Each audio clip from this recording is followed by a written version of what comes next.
Okay, let's start with a little show of hands here. How many people in the audience have had deep brain stimulation? Raise your hands, hold them up, keep them up. How many of you people who've had it are still happy with it?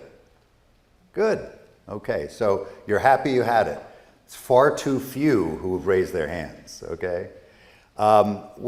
Taghva and I are surgeons, and so we like to operate and we like to help people physically with that type of thing.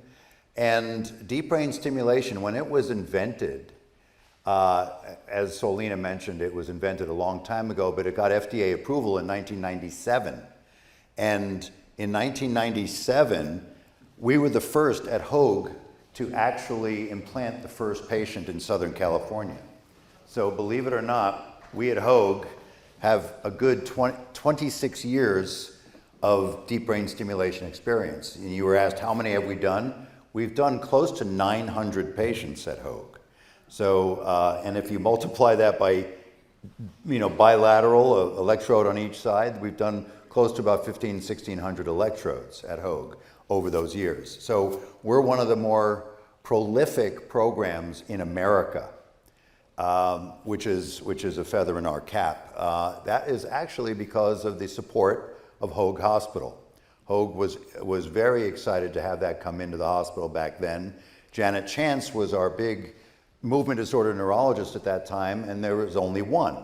Now there are four, and we've actually added another neurosurgeon. So we're in the growth phase of this. DBS is basically a pacemaker for the brain. Okay, you know what a pacemaker, everybody knows what a pacemaker is for the heart. We've grown up with them. We all know about them. It's the same exact concept. You have a pacemaker placed in the chest. It's not visible. And the wire, instead of going to the heart, the wire goes into the brain. Now, it sounds invasive, but for the neurosurgeon to put these in, it's not an invasive procedure at all. In fact, a lot of these procedures are done while the patient is awake. So if we can operate while someone's awake, it can't be that all invasive, right? So with that said, now the patient gets a pacemaker into the brain. The pacemakers have evolved.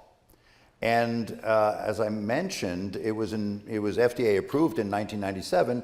That was a Medtronic device. So Medtronic really had the monopoly for a good 18 years. The only DBS you could have was Medtronic, which gives them a leg up on some of the other competitors. But now, they're being tested by at least two other vendors, which are here today, and we're glad that they're here as well.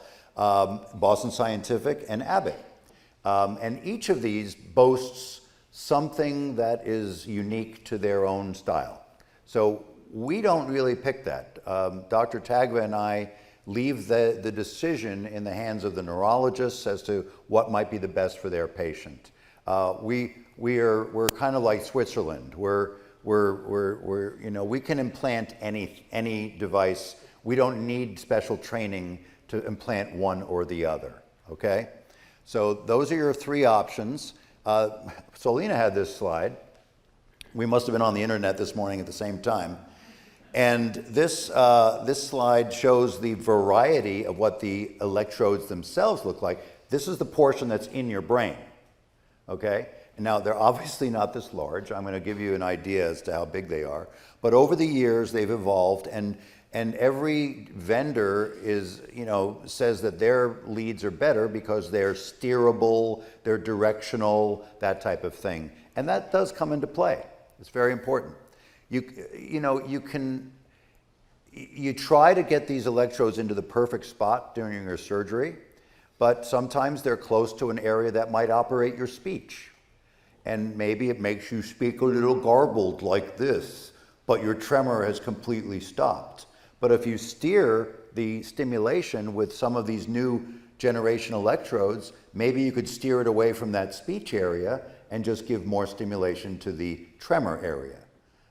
You see? So that's the concept of why these electrodes are made this way. There was no a perfect placement of these electrodes is almost impossible. The size of the electrodes is this. So they're very small, size of a number 9 spaghetti, okay? So, and that's the size of the average generator. The procedure takes place in what's called a stereotactic frame. We can't just put your head on a pillow and hope we hit the right spot in your brain, can we? So we have to hold your head, we have to fixate your head, and then that head device, that fixation device holds you steady for our procedure when we add the stereotactic arc to it and then direct the electrode to the proper area. We do computer planning before the surgery. The planning is very precise. We get an X, Y, and Z coordinate inside your brain, and we target that. And to be quite honest with you, once you're skilled at what's called stereotactic surgery, it's really not that difficult to target a spot like that. But interestingly, what is in these little areas that we target? A lot, okay? So you see, this is the map. This map is ancient history. This is was developed in 1929 or something. And this target, the green target, is what we would consider the perfect target for a tremor. And as you can see, the target covers that little body, the arm and the leg. And you want to get that electrode right in that area. And by the way, that area is probably smaller than the size of a pencil eraser, like half the size of a pencil eraser. So the targeted area is very small in this location.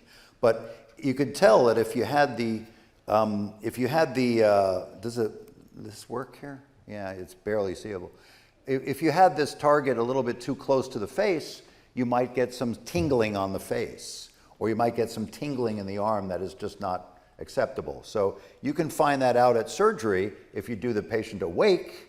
If you do it not awake, you can try and steer the direction of the stimulation. This is what the OR looks like. The patient is behind that, we call this the shower curtain, right? So the patient is down here, that's the head, and they are looking out. I do my surgeries with my patients awake. Dr. Taghva does his mostly with them asleep, and they're very comfortable during the procedure when they're awake. They feel no pain. The brain feels no pain, and the procedure moves along very nicely. And we work together. But there's a whole team behind there: electrophysiologists, other nurses, scrub nurses, my assistant, etc. So there's a whole team on one side of the curtain, and then the patient on the other.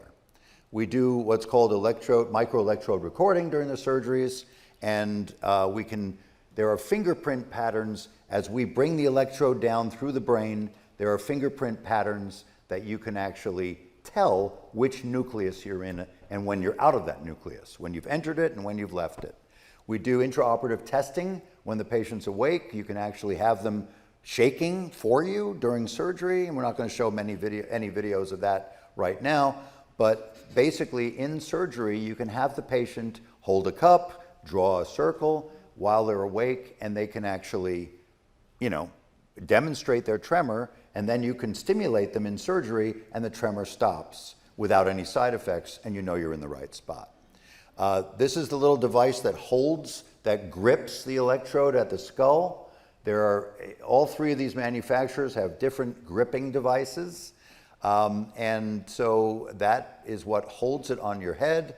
And then the concept at the end of the day is that you're left usually with 2 electrodes in your brain and a pacemaker on your right chest.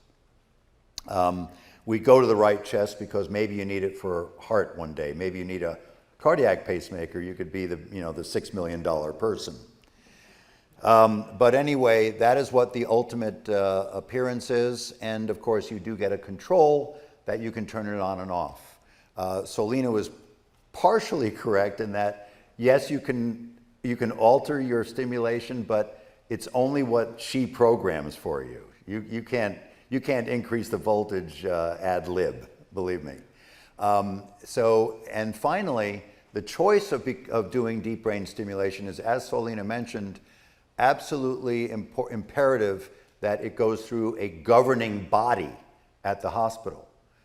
So we have this monthly movement disorder conference that Belinda runs flawlessly, where it involves neurologists, neurosurgeons, neuropsychologists, the nurses are there, physical therapy, occupational therapy, speech, administrators are there, hospital administrators, and every patient goes through a rigorous pre-op approval process, so that we're not just willy-nilly throwing deep brain stimulators into everybody we see. So everybody has to be on board, and they have to be fully vetted before they're treated.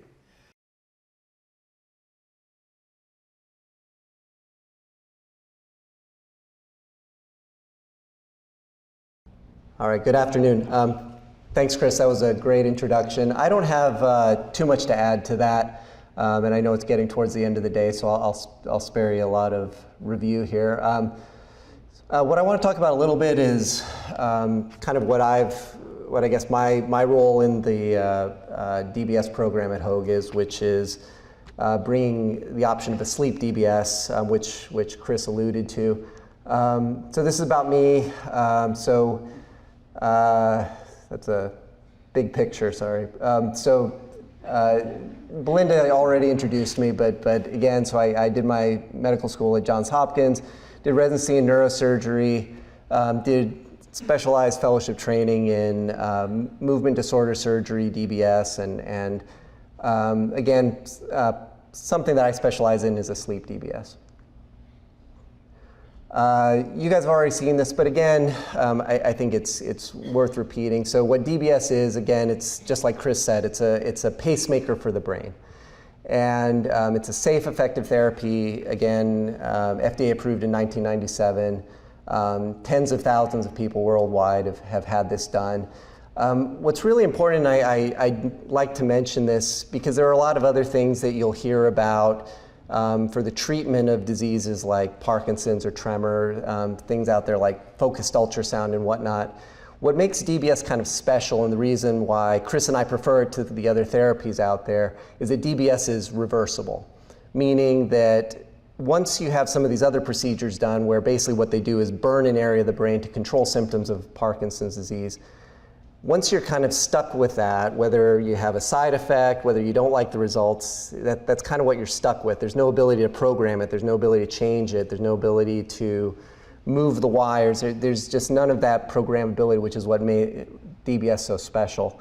The other thing is, I think all of us, I think like Chris said, we'd like to see more people getting DBS, not just because we like doing surgery, although we do like doing surgery, but because it's really a transformative therapy for a lot of people. And I always tell people, so I do a number of different types of surgery. I still do spine surgery, brain tumor surgery, like I know Chris does, but I would say consistently patients who have DBS are probably my happiest patients and usually the most satisfied with what they had done. And so one thing I'd like to say, this is not a therapy of last resort. This is not something to try when all else has failed. This is actually really a great adjunct to medical therapy, and it can really help in a lot of different ways as far as management of Parkinson's disease.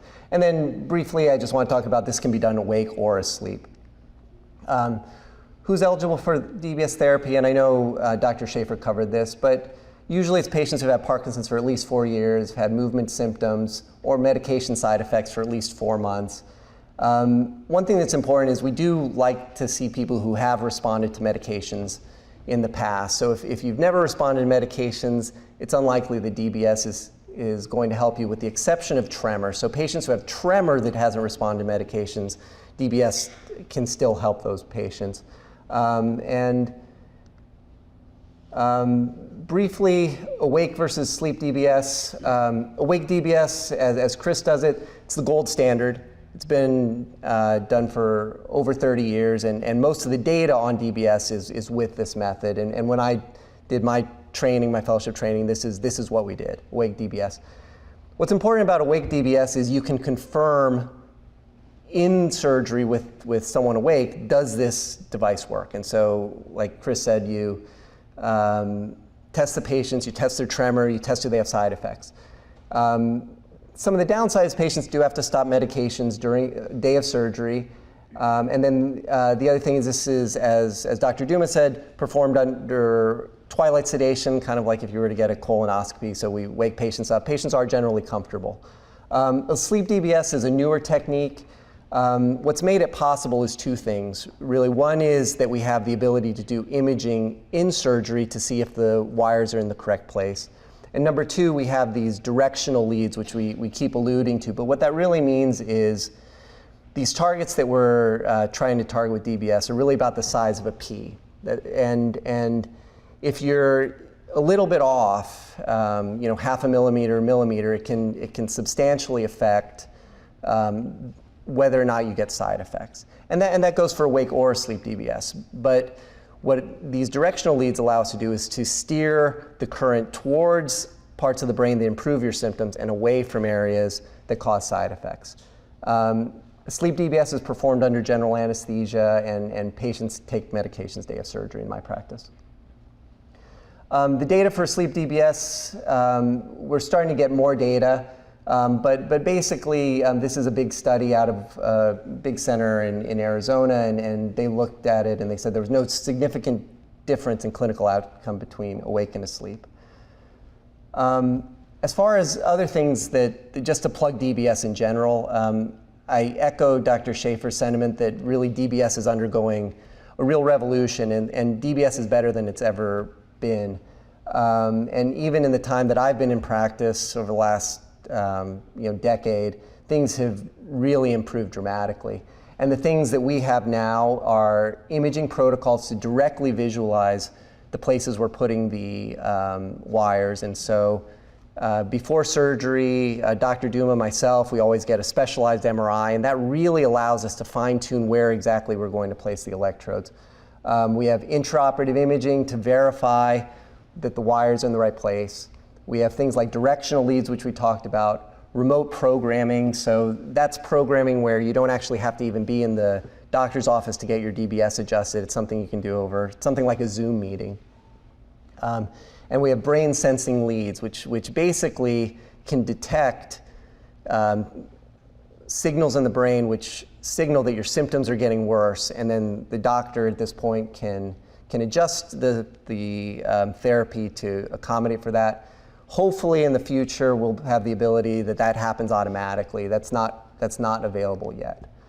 The other thing, to echo Dr. Duma's point, is Hoag is really one of the preeminent centers to do DBS in the country.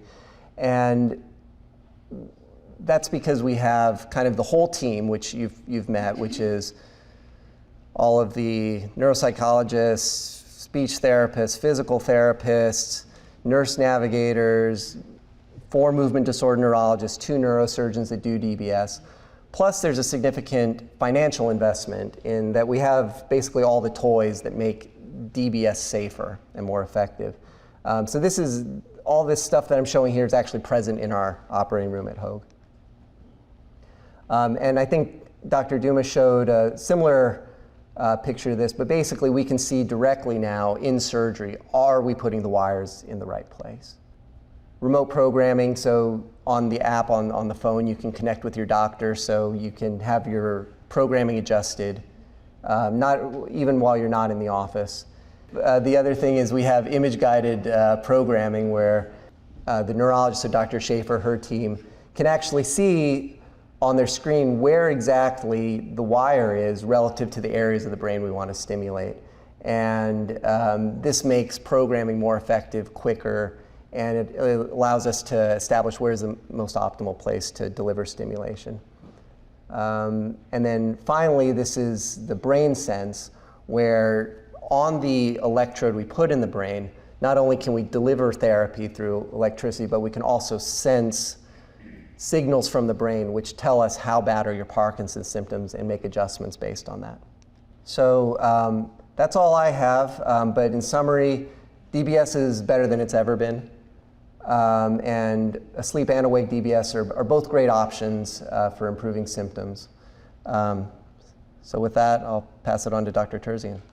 Thank you.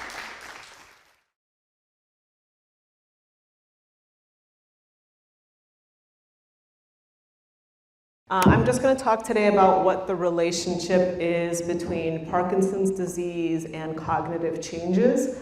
I'll also touch on what is a neuropsych eval. Some of you have made, actually, who has had a neuropsych eval? Has anyone here had one? Okay, great. Not too many. So some of you are familiar. Others, I'll say a little more about it so you know what to expect if you were ever to go through that process. And then why it's important prior to DBS. So this is kind of a dense slide, but basically I just want to touch on cognition. What do we mean when we say cognition? Well, your cognition is really your thinking abilities. It's how you perceive the world, how you learn and take in new information. It's pretty important stuff. It's kind of how we perceive everything in our existence. And there's different domains. There's how we attend to things, there's language, memory, executive function, and other domains that are important for cognition. Now, when you have mild cognitive impairment, that's when you have a decline in some of these cognitive functions. And it's not as if it's all created equal. You know, people know a lot about dementia and Alzheimer's, and they expect, oh, you stop remembering things, you're forgetting. But that's not how it necessarily goes. It depends on the kind of type of disorder we're dealing with. And you can have changes in different domains, not just memory. So with mild cognitive impairment, this is a stage where your cognition has declined beyond what we'd expect for normal aging. So it's a little more than, oh, well, this just happens to everyone my age. It's a little bit more than that. However, it doesn't really affect your day-to-day functioning. You're still independent, able to do everything on your own. But you might be noticing, you know, I can't find the right word, or I'm not able to focus as much. So you might be noticing, or your significant other might be noticing. And it would show up in some of our testing. So we would be able to detect some, not extreme impairment, but some impairment on the cognitive tasks. And then we have Parkinson's disease dementia. So that's when the decline has gone further. At that point, there might be changes in your ability to be fully independent. So you might need some more help, maybe managing medications and things like that on different tasks. And your symptoms would be more noticeable to you and to others. As well as on our testing, we'd be able to detect more impairment on the actual testing. Now, you know, some people ask me, well, I got an MRI, why do I need the testing? So the reason the testing is so important is because an MRI is like a snapshot of your brain. And yes, we could see a lot, but an MRI will not usually detect mild changes in your cognitive functioning. So the testing really lets us see your brain in action, in its activity. And we can detect these more mild changes to help us predict who might go on to develop more problems. Also, how can we intervene? Because as with every medical disorder, it's best to catch it early. Here are some issues that might be affecting your cognitive health, and we really need to know these because some of these are actually reversible, or we want to catch them early so it doesn't lead to worsening cognitive health. Major depression, anxiety, these are actually big ones in Parkinson's. Parkinson's kind of predisposes you for these issues, and they are related to worsening cognitive health. Super important to catch this and address it early on. Now, just to touch on how often is this happening in Parkinson's? Mild cognitive impairment is actually rather common, even early on in Parkinson's. So up to 20 to 40% of patients do have some form of mild cognitive impairment. But that's not to say that all of them will then develop dementia. That's not necessarily how it goes. Many patients will kind of stay plateaued at that stage for a very long time. Some even show improvement. There are studies that show that for various reasons, like we maybe take care of some of the issues like severe sleep issues that might be damaging their cognitive health or depression or things like that. Now, Parkinson's disease, mild cognitive impairment, actually has a bit of a profile, though everyone is very different. And Parkinson's itself is a very individual disorder. Everyone looks a little bit different, and as they do with their cognitive profile, but we do see some common traits.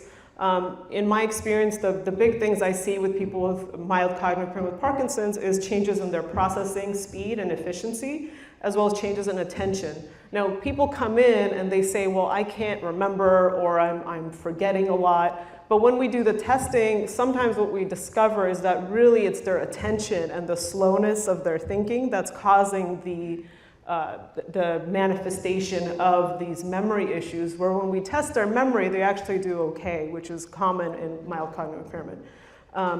For example, I compare this to, if there's a congestion on the freeway, you're having to take other sort of routes, and that happens to the brain. If there's a slowing down in the primary pathways, your brain's having to use these alternative routes, and it eventually gets there, but it might take longer, you might be more error prone and just feel a little more stressed when you're doing complex tasks. I don't want to go too deep into this, but there's this dual syndrome hypothesis for Parkinson's, where we see that the presentation of symptoms cognitively can go in these two different ways, where you have primarily more what we call executive functioning issues, where it affects your attention and things like that, but there are individuals in the slightly more atypical that tend to have stronger visual spatial issues, sometimes even visual hallucinations can sometimes happen in a really mild way, as well as more primary memory issues. I'll say a little more about this, but the posterior cortical degeneration with the visual spatial, when we see that, that tells us that there might be a higher risk of transition to dementia versus the top one, which sometimes we see more of a plateau effect. So this is important to identify. It helps us communicate with patients better about what to expect. If you're going to go into DBS, this would be something we consider a little bit more as well. And so I've already touched on some of this, but why is it important to identify cognitive changes in Parkinson's? Well, again, if we catch it early, we have the most ability to treat mild cognitive issues and to make sure we keep it steady instead of having it decline to a more serious stage like dementia. And in terms of DBS, it really helps us to have the data of having tested you maybe once, even very early on, then we could test you again, and that gives us really good information if you were to go about something like DBS to feel safe and confident that your cognitive health is where it should be. So briefly, what is neuropsych testing? At my clinic and most of the clinics here at Hoag, we do comprehensive evaluations, so we're really trying to touch on every single domain to get a sense for how you're doing in all these different areas. This isn't scary stuff, it's really just paper pencil tests. It feels kind of like being in school.